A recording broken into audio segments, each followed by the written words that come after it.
Altman a demandé récemment à une intelligence artificielle de raisonner librement, en dehors de tout ce qu'elle pouvait avoir appris, et de lui dire si la conscience existait. Et en particulier si elle existait indépendamment de la matière. Après un moment de réflexion, et avec une réflexion très argumentée, l'intelligence artificielle a répondu oui, la conscience existe en tant que telle, indépendamment de la matière. Cette réponse qui a donné le sentiment à Sam Altman qu'il avait découvert que l'intelligence artificielle avait trouvé l'originalité et l'indépendance de la conscience indépendamment de la matière, qu'enfin on savait grâce à cela que la conscience existait indépendamment de toute réalité matérielle et de qu'elle était donc immortelle, en fait, est d'une très grande banalité.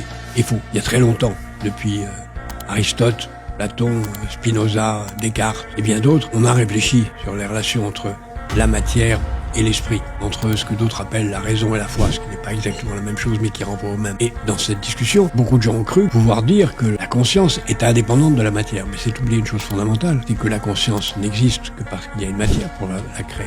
De même, l'intelligence artificielle elle-même, ça n'est qu'un ensemble de boulons et de vis, processeurs, de cartes mères, de moyens matériels. Et donc cette soi-disant conscience venant de l'intelligence artificielle et qui nous parle comme si elle était indépendante de la matière, n'est rien d'autre elle-même que le produit de la matière. C'est le contraire, et c'est le cas de beaucoup de choses qui se passent aujourd'hui aux États-Unis, dans ceux qui prétendent dominer le monde, c'est faire preuve d'énormément de naïveté, de dangereuse naïveté.